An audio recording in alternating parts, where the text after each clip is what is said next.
Hello students, मैं Sandeep Kumar ranker research में आपका स्वागत करता हूं। आज हम लोग बाबू नया कंसेप्ट क्रॉस मल्टीप्लिकेशन मेथड के बारे में हम लोग पढ़ेंगे। नहीं, और ये जो सेशन चल रहा है बाबू, प्री फाउंडेशन कोर्स का मैथमेटिक्स का सेशन चल रहा है क्लास 10th के लिए, राइट। और एक और बात, नहीं, कि ये जो फ्री का सेशन चल रहा है बाबू, अगर आपको अच्छा लगे तो लाइक सब्सक्राइब और शेयर करना ना भूले, बेल आइकन को भी प्रेस करना ना भूले, और जितना से जितना ज़्यादा हो सके अपने दोस्तों को बताएं। चाहे वो दोस्त किसी भी लेवल का हो, स्कूल लेवल का हो, कोचिंग लेवल का हो, या विलेज लेवल का हो, या सिटी लेवल का हो, किसी भी लेवल का हो तो उसको जरूर बताइए। चलिए अब हम इसको क्रॉस मल्टीप्लाइकेशन मेथड को हम लोग समझने की प्रयास करते हैं बाबू। नहीं, तो फिर से क्रॉस मल्टीप्लाइकेशन जो मेथड होता है वो पेयर ऑफ लीनियर इक्वेशंस पे वर्क करता है। तो इसीलिए हम लोग क्या करते हैं बाबू, standard form of pair of linear equation जो होता है उसको कंसीडर करते हैं। a1x plus b1y plus c1 equals 0। नहीं, ये लीनियर इक्वेशन टू वेरिएबल का स्टैंडर्ड फॉर्म है। उसी तरीका से दूसरा भी स्टैंडर्ड ले लीजिए, यानी a2x plus b2y plus c2 equals 0, right. तो ये दोनों हमारा टू वेरिएबल का लीनियर इक्वेशन का स्टैंडर्ड फॉर्म है, और दो के एक साथ आया है। नहीं, दो एक साथ आया तो इसलिए इसको पेयर बोलेंगे, राइट। तो ये हो जाएगा हमारे पास pair of linear equation, linear equation in two variables.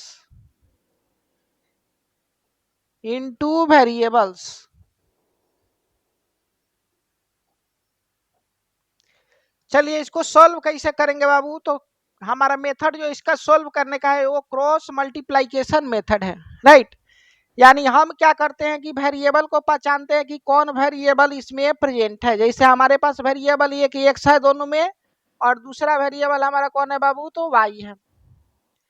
तो एक्स वेरिएबल को हम क्या करते हैं, वाई वेरिएबल का जो कोएफिशिएंट है और एब्सोल्यूट टर्म जो है, ठीक है, तो इसके कोएफिशिएंट और इसके एब्सोल्यूट टर्म को क्रॉस मल्टीप्लाई करके सब्ट्रैक्ट करते हैं, और उससे एक्स के वेरिएबल को डिवाइड करेंगे। सिमिलरली वही फंक्शन हम वाई के लिए करेंगे, और वही जो रिपीटेशन है वो हम कांस्टेंट टर्म यानी 1 के लिए भी करेंगे। कांस्टेंट टर्म मींस वहाँ वेरिएबल कुछ नहीं है, यानी वेरिएबल का पावर 0 है। वेरिएबल का पावर 0 मीन्स 1 हो जाता है, इसलिए इसके बगल में वेरिएबल कुछ नहीं है तो वेरिएबल के जगह पर 1 रखेंगे, राइट। और क्रॉस मल्टीप्लाइकेशन क्या होता है, तो ध्यान से देखिएगा। जैसे हमारे पास कुछ equation x upon y equals 5/3 है, नहीं, तो इसमें क्रॉस मल्टीप्लिकेशन किस तरीका से करते हैं। नहीं, तो देखिए लेफ्ट वाला जो साइड है बाबू, उसके न्यूमरेटर को राइट वाले साइड के डिनोमिनेटर से मल्टीप्लाई कर देते हैं। अब फिर लेफ्ट वाला जो डिनोमिनेटर है उसके, नहीं जी, उससे क्या करते हैं बाबू, तो राइट वाले साइड के न्यूमरेटर को मल्टीप्लाई करते हैं। यानी क्रॉस मल्टीप्लिकेशन में इस तरीका से और फिर इस तरीका से करते हैं, ठीक है।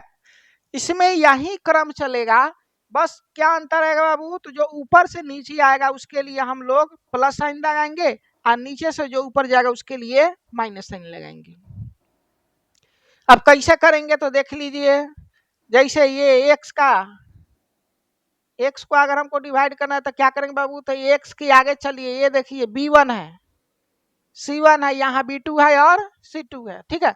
तो इसको हम लोग डिवाइड करेंगे b1 और c2 से, यानी इसके लिए साइन क्या रहेगा, प्लस रहेगा। और फिर b2 और c1 से, तो इसके लिए साइन क्या रहेगा बाबू, माइनस रहेगा, ठीक है। तो ये इसका प्लस और इसका माइनस का जो ऑपरेशन आएगा, नहीं, यानी इसमें से इसको घटाएंगे, इसको प्रोडक्ट और इसके प्रोडक्ट में से, नहीं, इसके प्रोडक्ट में से इसके प्रोडक्ट को जब हम घटा देंगे तो जो रिजल्ट आएगा उसी को हम एक्स, नहीं, जो हमारा वेरिएबल एक्स है बाबू उसको डिवाइड करेंगे, ठीक है। कैसे करेंगे, तो डिवाइड करने का हम यहाँ साइन सिंबल बना भी सकते हैं या नहीं भी बना सकते हैं। अंडरस्टूड भी कर सकते हैं इस चीज को।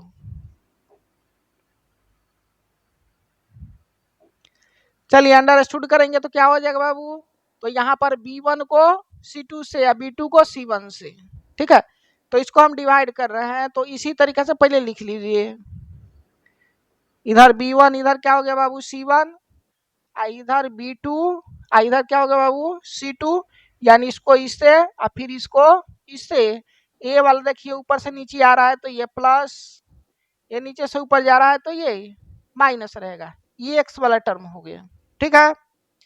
वाई वाला क्या करेंगे बाबू, तो यहाँ वाई वेरिएबल लिख देंगे, वाई के लिए क्या करेंगे, तो फिर से देखिए वाई के आगे वाला, जैसे एक्स को निकालने के लिए एक्स के आगे वाला फिर उसके आगे वाला को आपस में हम लोग मल्टीप्लाई किए थे, तो वाई निकालने के लिए इसके आगे हमारा कौन है C1 C2 और उसके आगे कौन हो जाएगा, तो फिर रोटेट इस तरीके से करके आइएगा तो A1 और A2 हो जाएगा, यानी C1 C2 लेफ्ट में रहेगा, जैसे देखिए इसके आगे वाला हमारा B1 B2 था तो वो लेफ्ट में था नहीं, और उसके आगे वाला राइट में था, उसी तरीका से y के लिए y का फर्स्ट जो है नहीं, फर्स्ट जो आगे वाला है C1 C2 वो लेफ्ट में हो जाएगा, जो यहाँ पर हमको दिखाई दे रहा है, तो इसको लिखने की जरूरत नहीं है।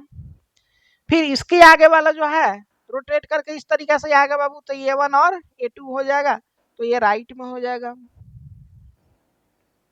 नहीं, इसको डिवाइड करेंगे किससे, तो C1 को A2 से मल्टीप्लाई करेंगे और C2 को A1 से मल्टीप्लाई करेंगे, और इसका जो मल्टीप्लीकेशन आएगा उसका साइन प्लस रहेगा और इसके मल्टीप्लिकेशन का साइन माइनस में रहेगा। इसका मतलब क्या कि इसको डिवाइड करना है इसके मल्टीप्लीकेशन माइनस इसके मल्टीप्लीकेशन से। यहाँ पर कोई वेरिएबल नहीं है, यानी वेरिएबल का पावर 0 है, वेरिएबल का पावर 0 मीन्स 1 हो गया, इसीलिए इसके बदले में यहाँ जो वेरिएबल के बदले में है वो 1 रखेंगे, यहाँ 1 आ जाएगा नहीं। अब इसको भी हमको डिवाइड करना है, इसको हमको डिवाइड करना है, यहाँ वेरिएबल यानी 1 हम माने वेरिएबल का पावर 0 यहाँ है, तो इसके बाद वाला जो आगे आएगा इस तरीके से घूम रहा है हमारा नहीं, इस तरीके से हमारा इस तरीके से घूम रहे थे, तो पहले हमारा A1 और A2 आ जाएगा जो यहाँ पर प्रेजेंट है, फिर इसका दूसरा कौन आ जाएगा B1 और B2, तो इसके राइट में हमारा B1 और B2 हो जाएगा, पहले वाला लेफ्ट दूसरे वाला राइट, तो इसको किससे डिवाइड करेंगे, तो A1 B2 इसका साइन प्लस रखेंगे और A2 B1 इसका साइन क्या रखेंगे बाबू माइनस रखेंगे राइट।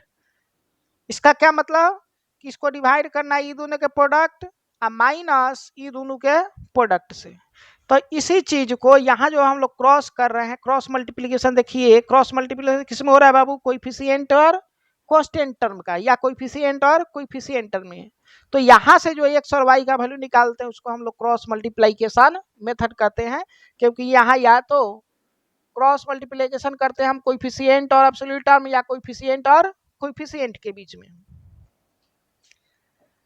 इसी चीज को थोड़ा सा रीअरेंज करके हम लोग इस तरीके से भी लिख सकते हैं, चूंकि x को हम इससे डिवाइड करें तो इसको लिख सकते हैं इस तरीके से x अपॉन क्या लिख सकते हैं बाबू B1 B2, यहाँ पर C1 C2, इसको इससे और इसको इससे ये प्लस रहेगा और ये क्या रहेगा बाबू माइनस, बराबर y को भी डिवाइड कर रहे हैं किससे किससे, तो ये C1 C2 इधर हमारा A1 और A2 है, तो इसको इससे ये प्लस में, इसको इससे ये माइनस में राइट।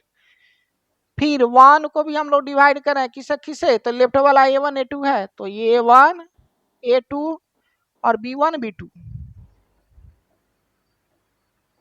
इस तरीका से, ये प्लस और ये माइनस, ऊपर से नीचे आएगा प्लस, नीचे से ऊपर जाएगा माइनस राइट। तो इसी चीज को हम इस तरीके से भी लिख सकते हैं, या इसको और क्या लिख सकते हैं बाबू, रीअरेंज करेंगे हम लोग, ठीक है, तो इसको डिवाइड कर रहे थे किससे, इसके प्रोडक्ट माइनस इसके प्रोडक्ट, तो इसको डायरेक्ट हम इस तरीके से भी लिख सकते हैं x upon B1 C2 minus B2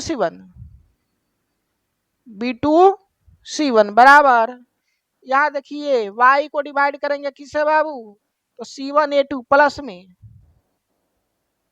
minus C2 A1 equals इसको डिवाइड करेंगे किससे बाबू, तो A1 B2 प्लस में minus A2 B1 A2 B1, ठीक है। तो ये हमारा रिलेशन आ गया, चाहे ऊपर वाला इस तरीके से लिखिए या ये लिखिए या ये लिखिए, तीनों आपस में क्या है, बात बराबर है। अब यहाँ से हम एक्स और वाई का वैल्यू निकाल सकते हैं, कैसे निकालेंगे देखिए।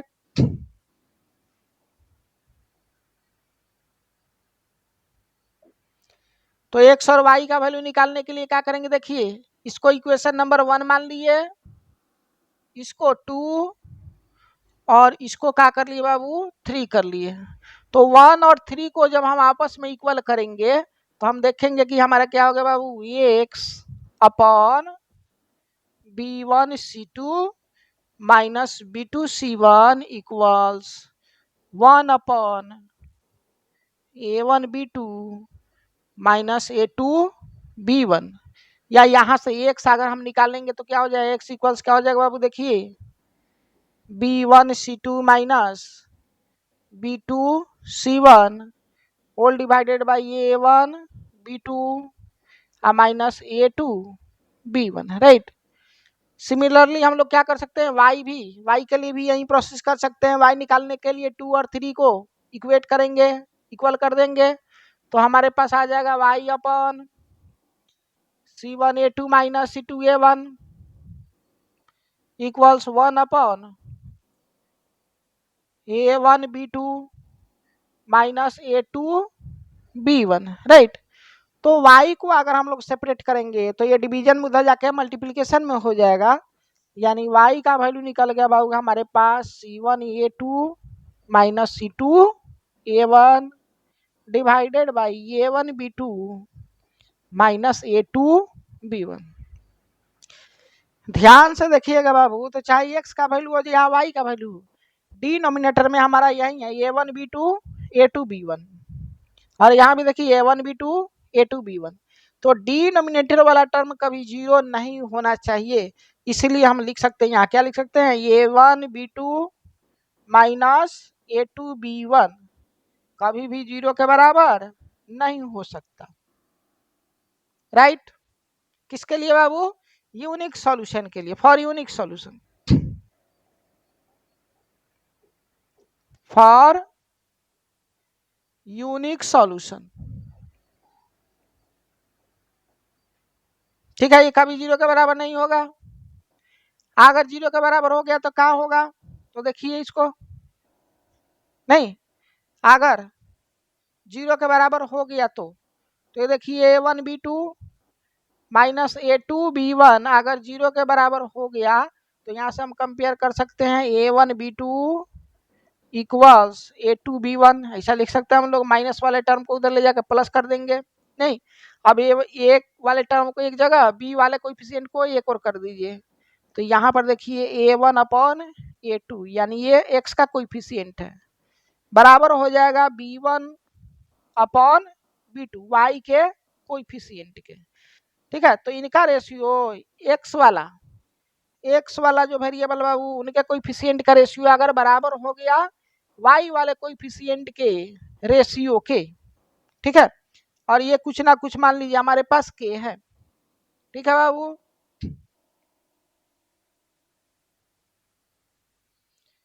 ठीक है, अगर ऐसा कंडीशन हो गया जब जीरो के बराबर करेंगे, इसमें ऐसा कोई ना कोई वैल्यू आ गया इनके रेशियो का जिसको हम लोग के मान लिए हैं, अगर के ही बराबर हमारा C1 अपॉन C2 भी क्या हो जाए बाबू, के बराबर आ जाए, किसके बराबर, के बराबर आ जाए, तो यहाँ से हम क्या लिख सकते हैं देखिए, A1 upon A2 equals B1 upon B2 equals C1 upon C2 हो जाएगा। तो ये किसका रिलेशन है बाबू, तो ये रिलेशन है इनफाइनाइटली मेनी सॉल्यूशन के, राइट। तो अगर नीचे वाला जो डिफरेंस है वो जीरो हो गया, नहीं तो यहाँ से हम ये रिलेशन निकालेंगे, इनके एक्स वेरिएबल का कोएफिशिएंट और वाई वेरिएबल के कोएफिशिएंट का रेशियो अगर बराबर हो गया, और वो बराबर हो जाएगा अगर एब्सोल्यूट टर्म के रेशियो के, तो हम कहेंगे कि उसके पास इन्फिनिटली मेनी सोल्यूशन है। अगर बराबर नहीं हुआ, नहीं, जैसे ये देखिए, नहीं जी, C1 और C2 हमारा बराबर नहीं हुआ के, तब क्या होगा, तो हमारे पास रिलेशन आ जाएगा A1 upon A2 equals B1 upon B2 और don't equals C1 upon C2। तो ऐसा केस में क्या होता है बाबू, तो इसका ऐसा केस में हमारा नो सॉल्यूशन होता है, नो सॉल्यूशंस। ठीक है, इसका मतलब इनका ग्राफ क्या करेगा बाबू, पैरेलल हो जाएगा, पैरेलल ग्राफ रहेगा, पैरेलल ग्राफ, नहीं, या जो स्ट्रेट लाइन होगा वो क्या हो जाएगा बाबू, इंडिपेंडेंट हो जाएगा, इंडिपेंडेंट लाइंस हो जाएगा। ठीक है,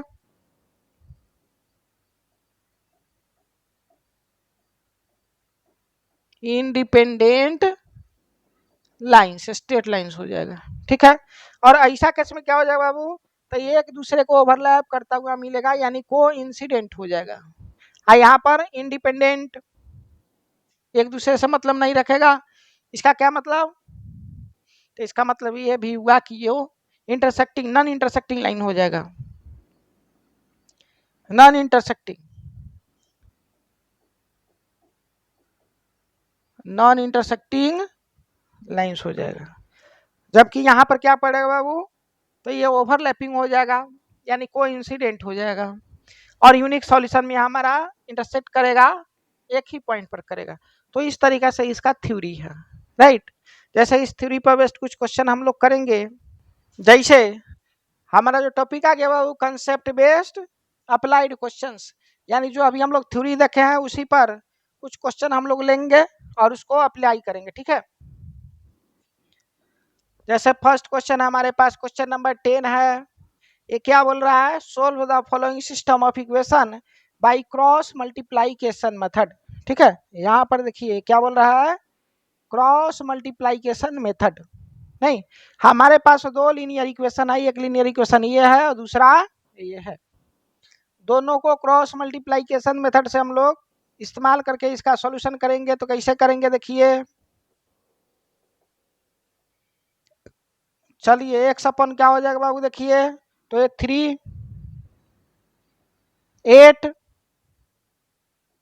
5 14 इक्वल्स वाई को किससे डिवाइड करेंगे बाबू, तो 8 2, यानी यहां से खत्म होगा वहीं से शुरू हो जाएगा 8 2, फिर 14 और उसके बाद 4,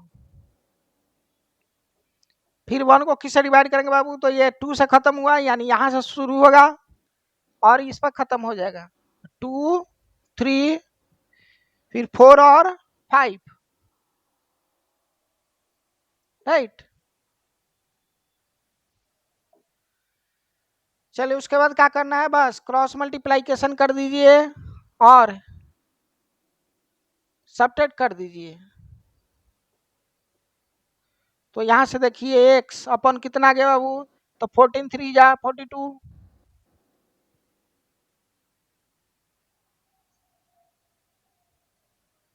14 3 जा 42 माइनस 8 5 जा 40 इक्वल्स वाई अपॉन 8 4 जा 32 माइनस 42 जा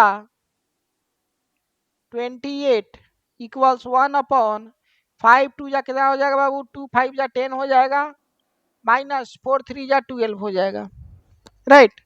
तो यहां से हमारे पास आ गया बाबू एक्स अपॉन, ये देखिए 42 में से 40 जाएगा तो 2 हो जाएगा, y अपॉन यहाँ 4 हो जाएगा, और यहाँ क्या हो जाएगा बाबू 1 अपॉन माइनस 2, राइट। तो यहाँ से x निकालिएगा, इसका इसका एक साथ कंपेयर कीजिएगा, नहीं, तो x अपॉन 2 इक्वल्स हो जाएगा माइनस हाफ, तो 2 से 2 कैंसिल आउट हो गया, तो x का वैल्यू -1 आ गया।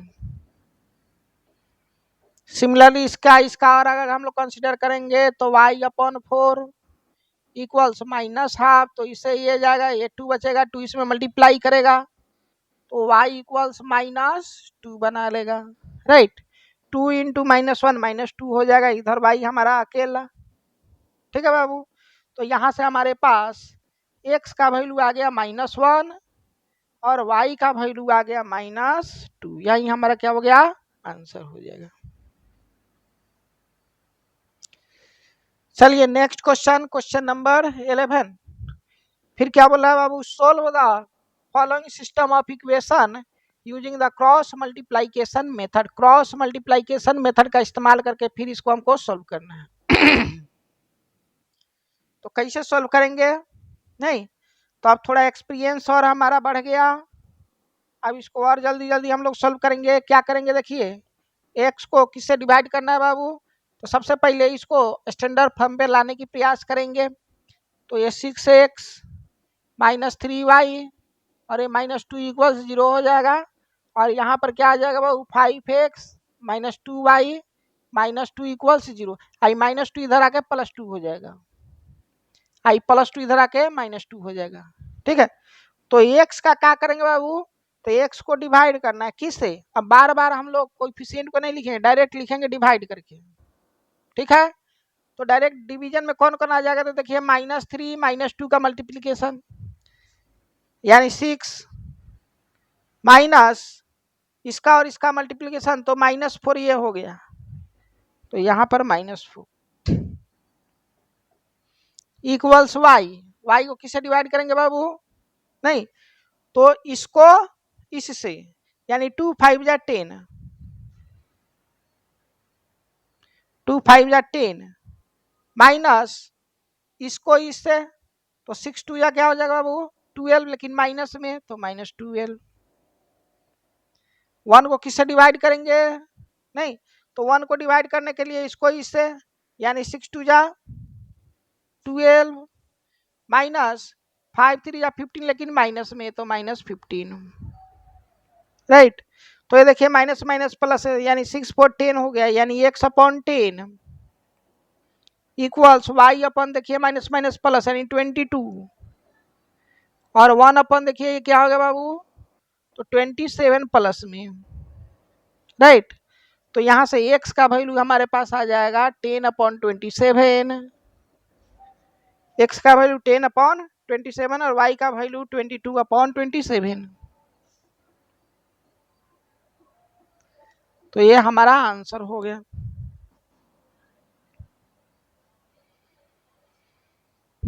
चलिए नेक्स्ट क्वेश्चन बाबू, क्वेश्चन नंबर 12 बोल रहा है सोल्व 3x - y - 2 = 0,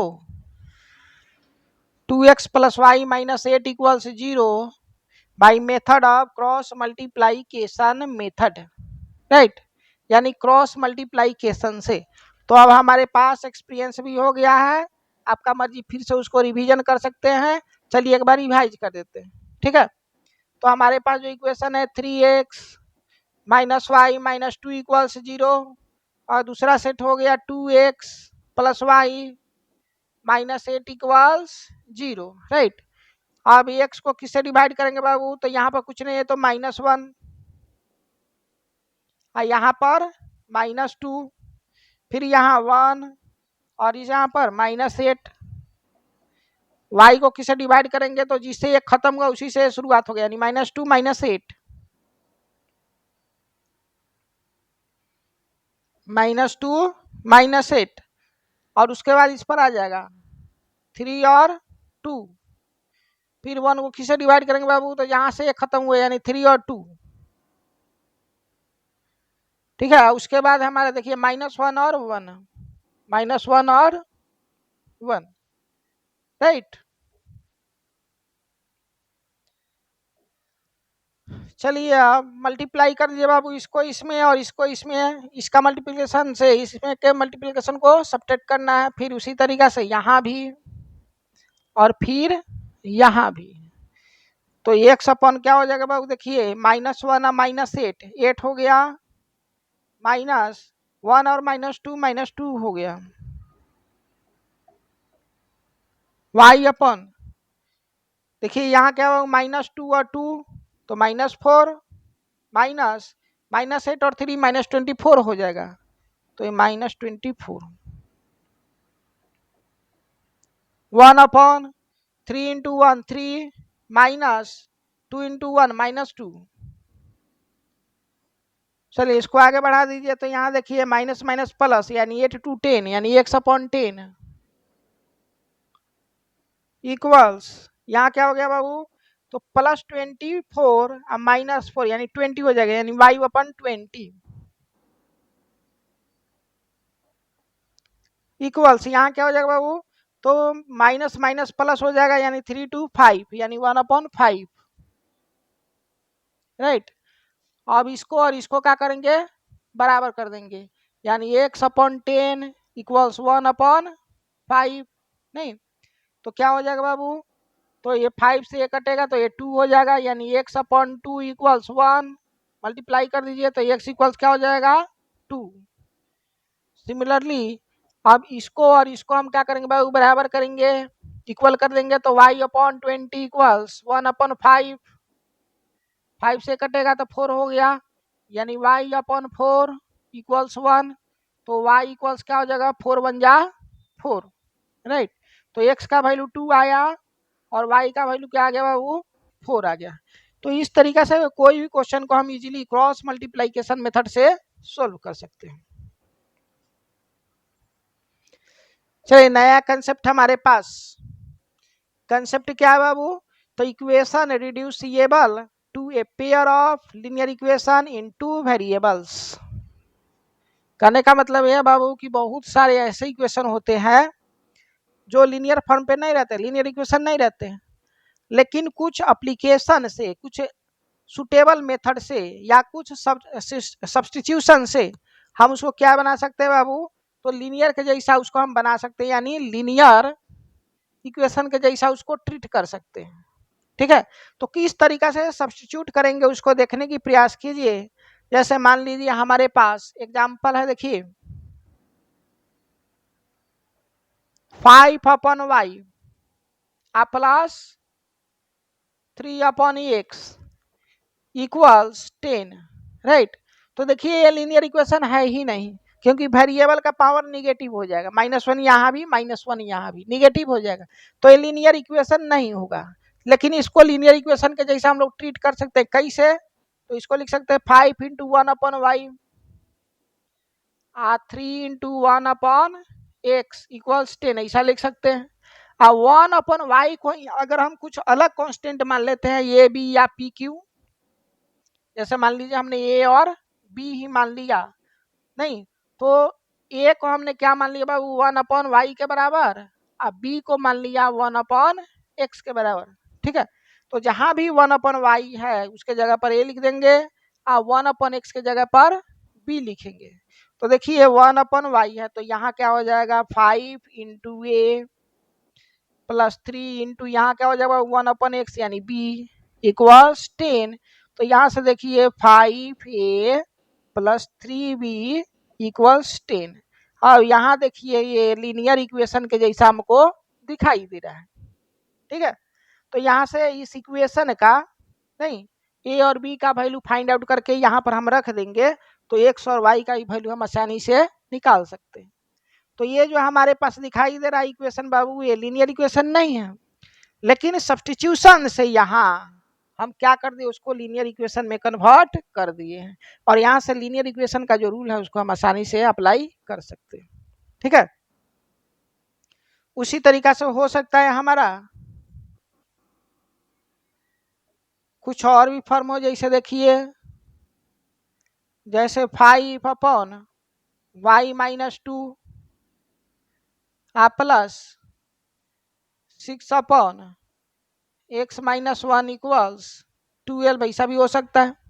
तो फिर इसको क्या कर सकते हैं, देखिए ये भी फिर से हमारा लीनियर इक्वेशन में नहीं है तो क्या हो गया इसको हम कन्वर्ट कर सकते हैं सब्स्टिट्यूट करके। जैसे इसको लिख सकते हैं 5 into 1 -2 plus 6 into 1/x -1 equals 12 right.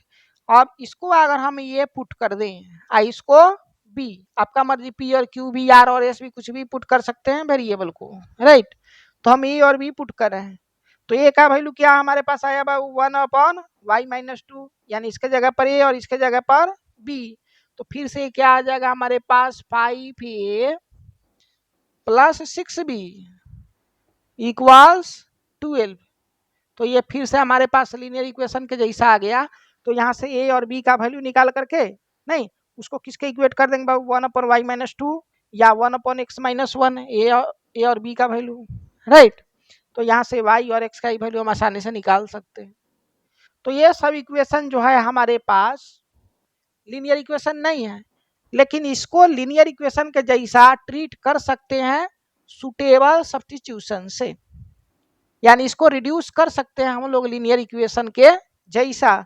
इसीलिए हमारे पास हेडिंग जो था यहाँ पर ये क्या है, equation reducible to a pair of linear equation in two variables. नहीं, लीनियर इक्वेशन में तो नहीं है टू वेरिएबल के, लेकिन उसको हम लोग रिड्यूस उसके जैसा बना सकते हैं, रिड्यूस कर सकते हैं। इसीलिए इसको हम लोग पढ़ रहे हैं, ठीक है। ये बहुत अच्छा और इम्पोर्टेंट कंसेप्ट है। इसका जनरल फॉर्म की अगर हम लोग बात करें, जनरल और स्टैंडर्ड फॉर्म की, तो ये क्या हो सकता है बाबू, तो ये a अपॉन y प्लस या minus p plus b x या प्लस या माइनस q इक्वल्स क्या हो सकता है बाबू, c हो सकता है। नहीं, जहां a b c p q क्या है, कोई ना कोई रियल नंबर्स है। और p और q जो होगा बाबू, देखिए यहाँ पर p और q y माइनस p नहीं, या x माइनस क्यू कभी 0 के बराबर नहीं हो सकता, यानी डिनोमिनेटर ये दोनों 0 के बराबर नहीं हो सकता कभी भी। तो ये जनरल इक्वेशन हो गया हमारा रिड्यूसिबल फॉर्म का। अब इस पर बेस्ड कुछ क्वेश्चन है, इसको क्वेश्चन को हम लोग देखते हैं। जैसे क्वेश्चन नंबर हमारे पास नहीं जो आएगा बाबू वो क्या होगा, अप्लाइड क्वेश्चन होगा। जैसे हमारे पास कंसेप्ट जो आ गया, कंसेप्ट बेस्ड अप्लाइड क्वेश्चन, यानी जो अभी हम लोग कंसेप्ट पढ़े हैं उस पर बेस्ड कुछ हम लोग क्वेश्चन को अप्लाइड करेंगे।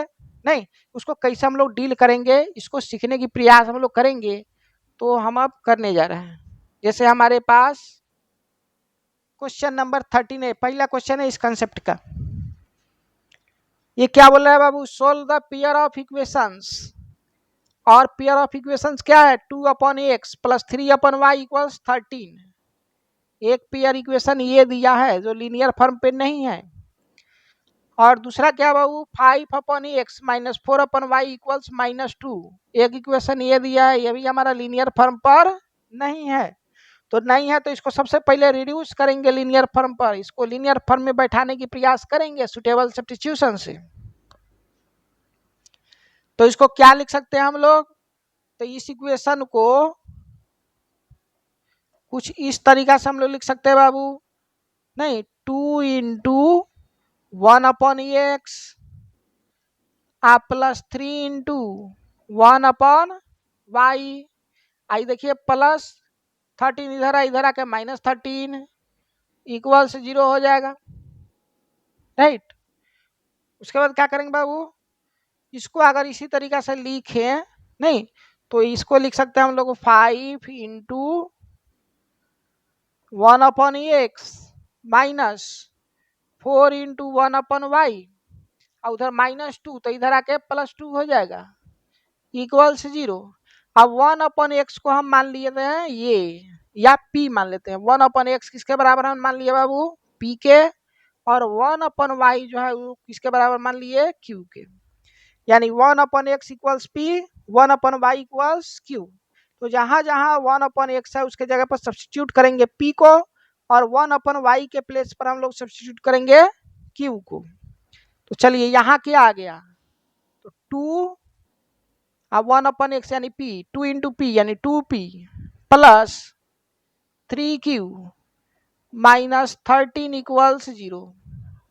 इसको उसी तरीके से बनाएंगे तो 5p minus 4q plus 2 equals 0, right.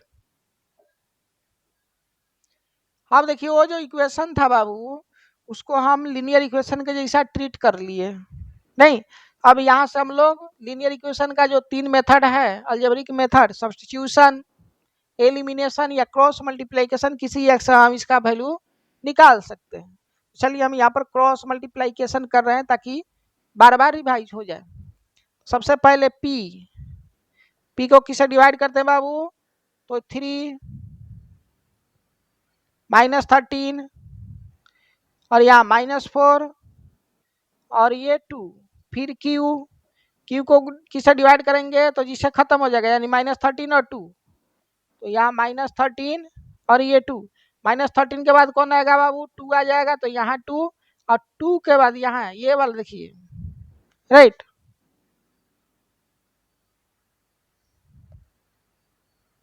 ये +2 था, +2, तो यहाँ ही +2, तो 2 के बाद क्या आ जाएगा बाबू, 5 आ जाएगा, तो यहाँ 5 आ जाएगा, राइट। फिर क्या आ जाएगा, देखिए 1 को किससे डिवाइड करेंगे, तो जो खत्म हुआ उसको लिख लीजिए, 2 और 5, 2 और 5, 2 और 5, उसके बाद कौन आएगा, तो फिर इस तरीके से चलिए 3 और -4, तो यहाँ 3 और यहाँ -4।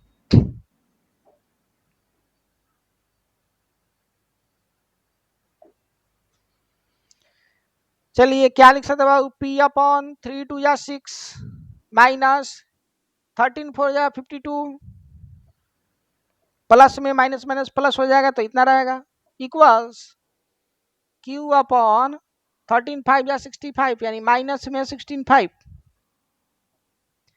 और -2 2 या 4 इक्वल्स 1/2 4 या 8, यानी -8 -3 5 या 15, राइट। तो यहाँ पर आ जाएगा P/ माइनस में, राइट, 46 इक्वल्स यहाँ Q आ जाएगा, कितना बाबू, कितना आ जाएगा, तो ये दोनों 8 हो जाएगा, नहीं तो 8 कीजिएगा तो ये 6 और 9, यानी -69 हो जाएगा,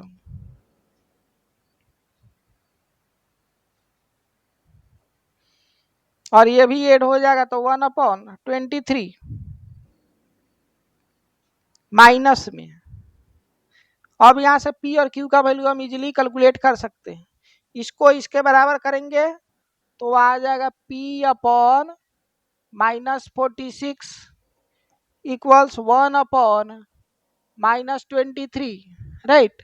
तो माइनस से माइनस कैंसिल आउट, 23 2 जा 46 हो जाता है, यानी P/2 इक्वल्स 1, तो P का वैल्यू क्या आ गया बाबू, 1 2 जा 2 आ गया।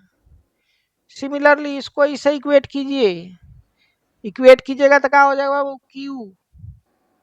Q/-69 इक्वल्स -1/23, तो ये माइनस माइनस कैंसिल आउट, 23 3 जा 69 होता है, तो ये आ जाएगा Q/3 इक्वल्स 1, यानी Q का वैल्यू 3 हो जाएगा। Q का वैल्यू क्या हो जाएगा 3, P का वैल्यू 2, Q का वैल्यू 3 हो जाएगा, नहीं। अब P को हम लोग क्या माने थे, तो P को माने थे 1/x, नहीं, P हमारा था 1/x, नहीं, तो यानी 1/x को हम P के बराबर कर देंगे, तो यहाँ से वैल्यू आ जाएगा हमारा x का ही वैल्यू निकल जाएगा, P हमारा 2 है, तो 1/x इक्वल्स 2 हो जाएगा। इसको इधर ले चलिए, इसको इधर ले आइए या पलट दीजिए, तो इसके नीचे कुछ नहीं है तो 1, तो ये पलटेगा तो x हो जाएगा, आई पलटेगा तो 1/2 हो जाएगा, यानी x का वैल्यू हाफ आ गया,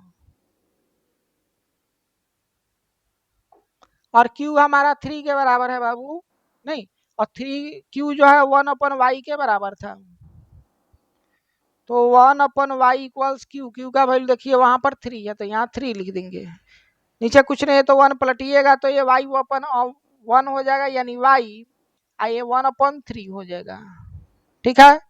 तो यहाँ से x का वैल्यू हमारे पास आ गया 1/2 और y का वैल्यू आ गया 1/3, राइट। चलिए नेक्स्ट क्वेश्चन, क्वेश्चन नंबर 14 बोला है, solve the following pair of equations by reducing them to a pair of linear equations. ये जो हमारे पास पेयर ऑफ इक्वेशंस है बाबू, इसको पहले किस में रिड्यूस करना है, तो पेयर ऑफ लीनियर इक्वेशन में, और उसके बाद इसको सोल्व करना है।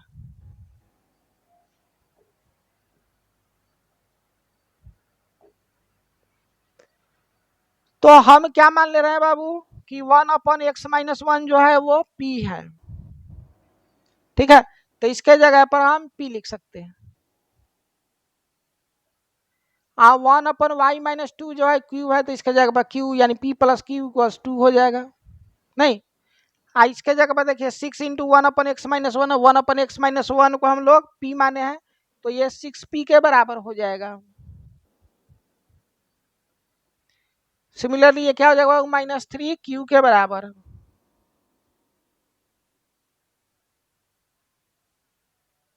-3q = 1, right. इसको और आगे बढ़ा दीजिए, तो ये क्या हो जाएगा हमारे पास p + q -1 p + q, ये देखिए +2 इधर आके -2 हो जाएगा, इक्वल से 0। और यहाँ पर क्या हो जाएगा बाबू, तो 6p -3q -1 इक्वल से 0 हो जाएगा, राइट। अब इसको फिर से क्या करेंगे बाबू, p और q का वैल्यू निकालना है, निकाल दीजिए।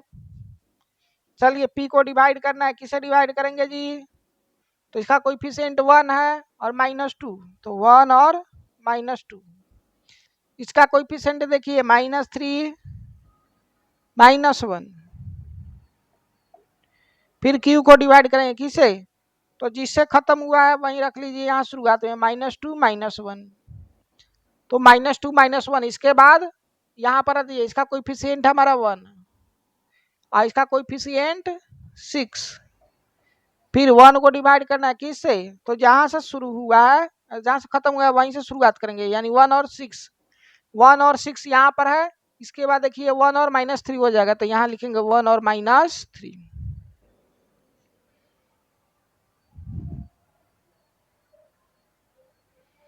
अब क्रॉस मल्टीप्लाइकेशन करके सब्ट्रैक्ट करना है, नहीं, तो ये हो जाएगा, क्या हो जाएगा, p/1 × 1 -1 हो जाएगा, माइनस ऑफ -3 -2 क्या हो जाएगा 6,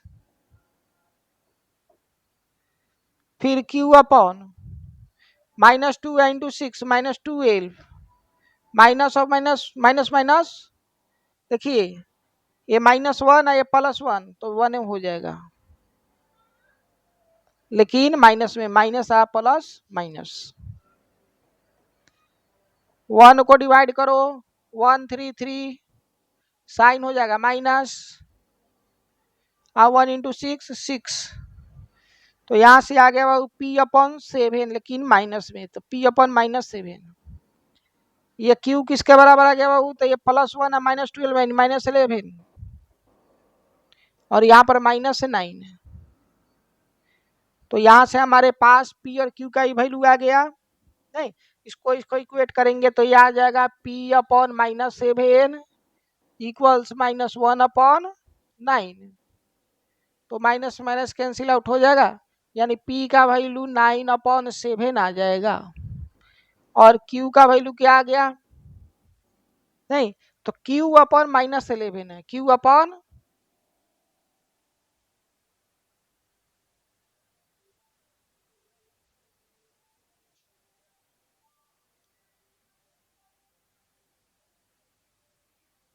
q/-11 इक्वल्स 1/-9। फिर से माइनस माइनस कैंसिल आउट, तो q का वैल्यू 11/9 हो गया, राइट। और p किसके बराबर माने थे, तो p जो हम लोग माने थे बाबू, देखिए यहाँ पर, नहीं, p 1/(x-1) था हमारा, तो 1/(x-1) p के बराबर, और 1/y-2 q के बराबर।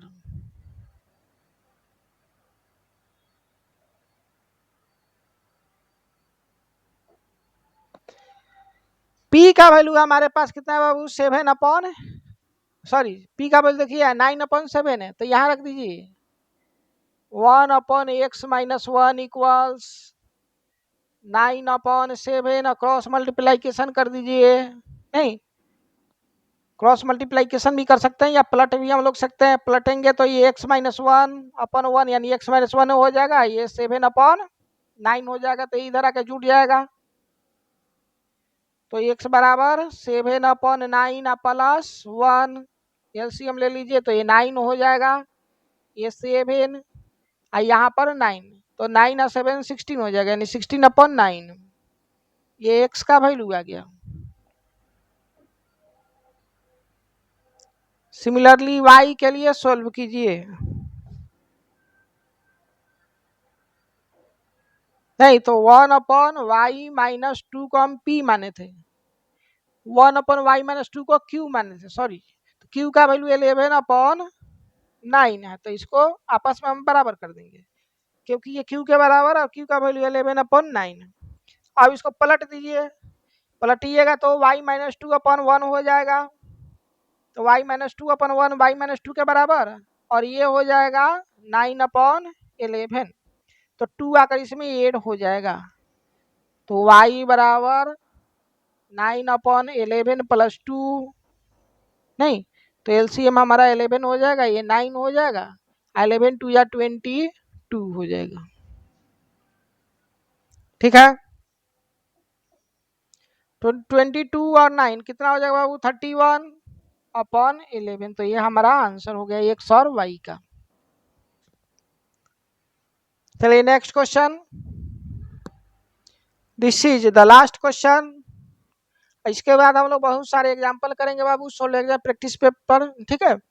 और उसके बाद फिर एनसीईआरटी को सोल्व करेंगे और फिर हमारा ओलंपियाड लेवल का कुछ क्वेश्चन हम लोग देखेंगे, नहीं या एडवांस लेवल का भी क्वेश्चन हम लोग देखेंगे। क्वेश्चन 15 पढ़िए, बहुत अच्छा क्वेश्चन है ये, स्टेटमेंट प्रॉब्लम। बोल रहा है ये boat goes 12 kilometre up stream.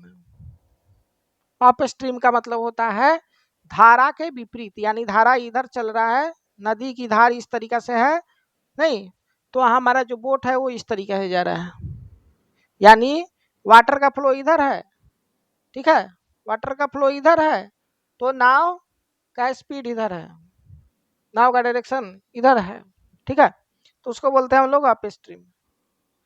And 40 kilometre down stream. Down stream का मतलब हमारा वाटर फ्लो का डायरेक्शन, नहीं और स्ट्रीम का डायरेक्शन दोनों सेम डायरेक्शन होना चाहिए, और यहाँ पर अपोजिट होना चाहिए। इन 8 आवर्स, ठीक है, कोई बोट है बाबू, वो अप स्ट्रीम में 12 किलोमीटर और डाउन स्ट्रीम में 4 किलोमीटर जाने में टोटल 8 आवर का समय लेता है। फिर बोल रहा है it can go 16 kilometre up stream, ये जा सकता है अप स्ट्रीम में 16 किलोमीटर और 32 kilometre down stream in the same time. तो 8 घंटा में ये 16 किलोमीटर अप स्ट्रीम में भी जा सकता है और 32 किलोमीटर डाउन स्ट्रीम में भी जा सकता है। Find the speed of the boat in still water and speed of the stream, ठीक है, तो हमको बोट का स्पीड स्टिल वाटर में निकालना है और फिर वाटर फ्लो का स्पीड भी निकालना है, यानी स्ट्रीम का भी स्पीड निकालना है। तो कैसे करेंगे, तो जब भी ऐसा आप स्ट्रीम या डाउन स्ट्रीम का कोई भी क्वेश्चन हो, ठीक है, तो सबसे पहले बोट का स्पीड मान लीजिए स्टील वाटर में, और उसके बाद क्या कर लीजिए बाबू, स्टीम का स्पीड मान लीजिए, ठीक है, और उसके बाद क्वेश्चन को आगे बढ़ा दीजिए। तो चलिए इसको सोल्व करेंगे हम लोग, क्या मानेंगे, तो हमने मान लिया let the speed of boat in still water, in still water equals x kilometre per our, right. and the speed of stream।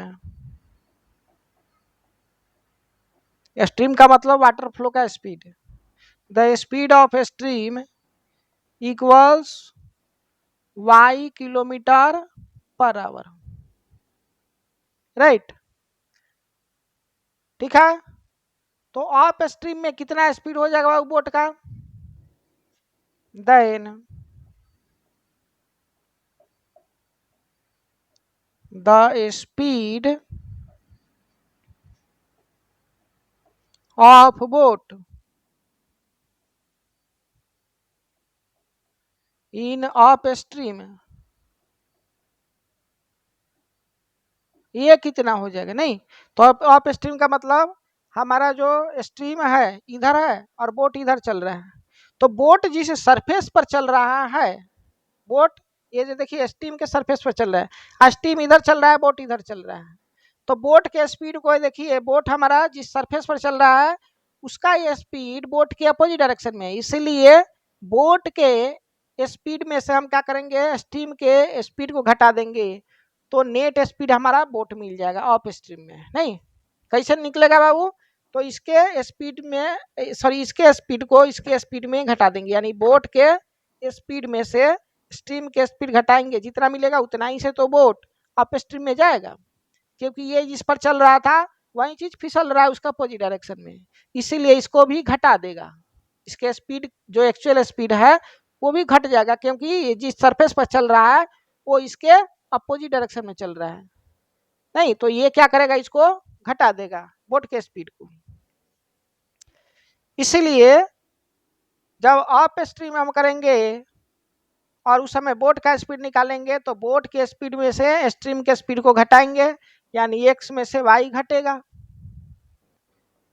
x में से y घटेगा, तो स्पीड आ गया x minus y kilometre per hour. नहीं, और इसी तरीका से हम क्या कर सकते हैं बाबू, डाउनवर्ड में, यानी डाउन स्पीड में, डाउन स्ट्रीम निकालिए इसका स्पीड डाउन स्ट्रीम में। तो डाउन स्ट्रीम में तो दोनों सेम डायरेक्शन में, बोट भी इसी डायरेक्शन में, स्ट्रीम भी इसी डायरेक्शन में, और संयोग से बोट जो है स्ट्रीम के सरफेस पर ही चल रहा है, यानी स्ट्रीम का स्पीड बोट को सपोर्ट करेगा, तो बोट का स्पीड और बढ़ जाएगा। बोट का स्पीड क्या हो जाएगा, बोट का अपना स्पीड प्लस स्ट्रीम का स्पीड, दोनों एक साथ एक ही डायरेक्शन में आएगा। नहीं, तो इसीलिए जुड़ जाएगा हमारा, क्या हो जाएगा बाबू, बोट के स्पीड में स्ट्रीम का स्पीड जुड़ जाएगा, यानी x plus y kilometre per hour हो जाएगा। नहीं, तो ये डाउन स्ट्रीम में बोट का स्पीड हो गया इतना और अप स्ट्रीम में इतना हो गया। अब इस बेसिस पर क्वेश्चन को हम लोग पढ़ेंगे, ठीक है। ये क्या बोल रहा है बाबू, 8 किलोमीटर अप स्ट्रीम में और 14 किलोमीटर डाउन स्पीड में, टोटल टाइम कितना लगा, 8 आवर्स लगा। तो अप स्ट्रीम का अगर टाइम हम लोग क्या माने बाबू, T1 माने हैं। नहीं, तो टाइम क्या होता है, तो हम लोग जानते हैं रिलेशन, क्या रिलेशन जानते हैं बाबू, तो distance equals speed into time, और हमको टाइम निकालना है, तो डिस्टेंस को स्पीड से डिवाइड करना पड़ेगा। और डिस्टेंस देखिए अप स्ट्रीम में हमारा 12 चला था, तो 12 को नहीं अप स्ट्रीम के स्पीड से डिवाइड करेंगे, और अप स्ट्रीम का स्पीड x माइनस वाई है, तो 12 को यहाँ x माइनस वाई कर देंगे, प्लस डाउन स्ट्रीम का टाइम निकालिए, और दोनों का कॉम्बिनेशन क्या आ रहा है बाबू, 8 आवर्स, ठीक है। और डाउन स्पीड में कितना चला है, 40 किलोमीटर, यानी 40 किलोमीटर को किससे डिवाइड करना है हमको, डाउन स्पीड के नहीं डाउन स्ट्रीम के स्पीड से, यानी x प्लस वाई से। तो ये टाइम और ये टाइम दोनों टाइम जोड़ेंगे तो टोटल टाइम हमारा 8 आवर्स आ रहा है, तो ये 8 के बराबर हो गया। सिमिलरली दूसरा देखिए 16 किलोमीटर अप स्ट्रीम में जा रहा है, और 32 किलोमीटर डाउन स्ट्रीम में जा रहा है सेम टाइम में, नहीं? तो फिर दोनों को जोड़ेंगे तो 8 के बराबर होना चाहिए। कितना कितना बाबू? 16 किलोमीटर अप में, 32 डाउन में। तो 16 को अप स्ट्रीम के स्पीड से यानी x माइनस वाई से डिवाइड कीजिए, प्लस 32 को किससे? डाउन स्ट्रीम के स्पीड से यानी x प्लस वाई से डिवाइड करेंगे। तो ये भी टाइम आ गया, ये अप स्पीड का टाइम है, ये डाउन स्पीड का नहीं, डाउन स्ट्रीम का ये टाइम और ये अप स्ट्रीम का टाइम है। दोनों को जोड़ेंगे तो फिर से क्या आ रहा है बाबू? 8 आवर, राइट। तो हमको क्या निकालना है बाबू? तो हमको निकालना है स्टील वाटर में बोट का स्पीड और स्ट्रीम का स्पीड यानी एक्स और वाई का वैल्यू निकालना है। कैसे निकलेगा इसको देखिए। तो हम लोग क्या करेंगे, ये हमारे पास लीनियर इक्वेशन में नहीं है, तो सबसे पहले इसको लीनियर इक्वेशन में रिड्यूस करेंगे। यानी हमने क्या मान लिया कि 1/x माइनस वाई जो है उसको p मान लिया, अब फिर 1/x प्लस जो y है उसको q मान लिया, राइट। तो नया इक्वेशन हमारा क्या बनेगा बाबू? तो नया इक्वेशन हमारे पास बन जाएगा, देखिए 12p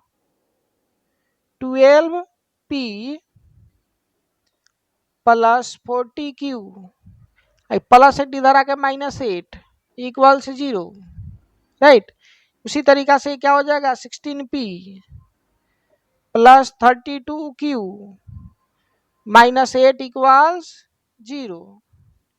अब इसको 4 से मन करे तो डिवाइड कर दीजिए, 4 से डिवाइड कीजिएगा तो क्या हो जाएगा? 3p प्लस 10q -2 इक्वल्स 0, और इसको 8 से डिवाइड कर दीजिए तो ये 2p plus 4q -1 equals 0, right. अब इसको सोल्व कर लीजिए। कैसे सोल्व करेंगे हम लोग? किसी एक मेथड से, जो मेथड मैंने करे, जैसे हम क्रॉस मल्टीप्लिकेशन मेथड का ही इस्तेमाल कर रहे हैं।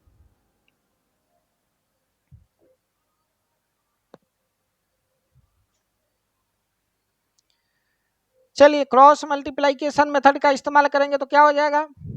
नहीं, या आपका मर्जी सब्स्टिट्यूशन मेथड का भी इस्तेमाल कर सकते हैं। तो हम क्रॉस मल्टीप्लिकेशन मेथड यानी p को किससे डिवाइड करेंगे जी? तो p को डिवाइड करेंगे 10 - 2 इधर हो जाएगा, उसके नीचे 4 - 1। q को किससे डिवाइड करेंगे? तो इसे शुरुआत करेंगे यानी -2 - 1, उसके बाद ये आएगा 3 और 2, फिर 1 को किससे? तो 3 और 2 से शुरुआत करेंगे, तो 3 2 के बाद देखिए 10 और 4 आ जाएगा, तो यहाँ 10 और 4। अब इसको इससे मल्टीप्लाई कर दीजिए, इसको इससे मल्टीप्लाई कर दीजिए, ये वाला मल्टीप्लिकेशन में से ये वाले को घटा दीजिए। सिमिलरली यहाँ भी उसी तरीका से और यहाँ भी उसी तरीके से।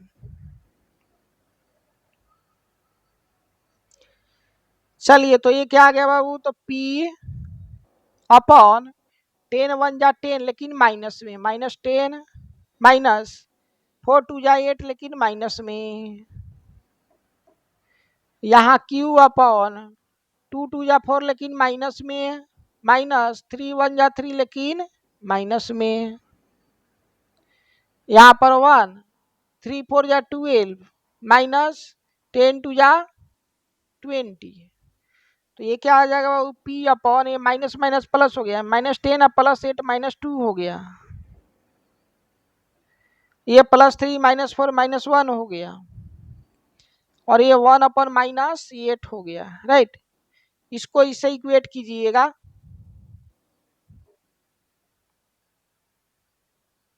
इसको इससे इक्वेट कीजिएगा तो p अपॉन -2 इक्वल्स 1 अपॉन -8, तो माइनस माइनस कैंसिल और ये हो जाएगा 4, यानी p का जो वैल्यू है वो 1/4 आया, p इक्वल्स 1/4। सिमिलरली क्या करेंगे बाबू? इसको इसे इक्वेट कर देंगे तो क्यू अपन -1 इक्वल्स 1/-8, माइनस माइनस कैंसिल, यानी क्यू का वैल्यू 1/8। तो पी हमारा 1/4, क्यू हमारा 1/8 आया।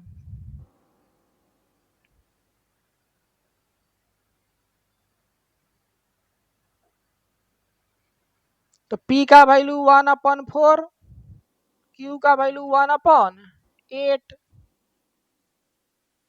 राइट, अब क्रॉस मल्टीप्लाइकेशन कर लीजिए।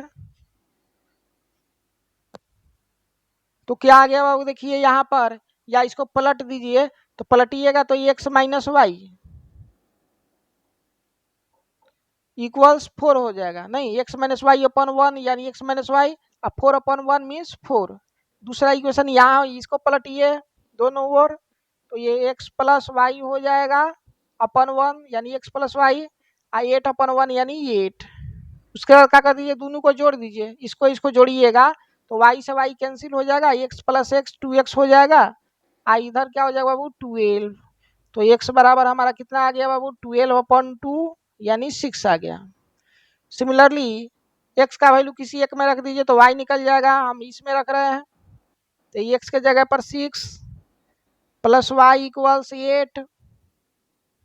राइट, तो यहाँ से y का वैल्यू क्या आ गया बाबू, तो 8 - 6 यानी 2, y का वैल्यू 2 आ गया। तो x का वैल्यू आ गया हमारे पास 6 और y का वैल्यू आ गया 2। ठीक है, और x क्या माने थे, x हमारा बोट का स्पीड था स्टिल वाटर में, तो इसीलिए हमारे स्टिल वाटर में बोट का स्पीड हो जाएगा, स्टिल वाटर में नहीं, ये बोट का स्पीड, इसका मतलब बोट का स्पीड हो गया x = 6 km/h, किसमें, स्टिल वाटर में। और स्ट्रीम का स्पीड कितना हो गया बाबू, तो स्ट्रीम का स्पीड हो गया हमारा 2 km/h, क्योंकि y हम स्ट्रीम माने थे और y का वैल्यू 2 है, इसलिए स्ट्रीम का स्पीड जो आ गया 2 km/h आ गया। ठीक है, तो इस तरीके से हम आसानी से डील कर सकते हैं किसी भी क्वेश्चन को। ये वीडियो लंबा हो रहा है बाबू, इसके बाद हम लोग जो भी प्रैक्टिस प्रॉब्लम है उसको हम लोग नए वीडियो लेक्चर में डिस्कस करेंगे। तब तक पढ़ते रहिए, एंजॉय करते रहिए। अच्छा लगे तो लाइक, सब्सक्राइब और शेयर करना ना भूले, और बेल आइकन को भी प्रेस कर दीजिए ताकि नोटिफिकेशन आपके पास पहुंचता रहे। और अपने दोस्तों में भी बताइए, जो भी फ्रेंड सर्किल है उसको। तो यहीं इसको खत्म करते हुए बाबू, थैंक यू, बाय बाय, धन्यवाद।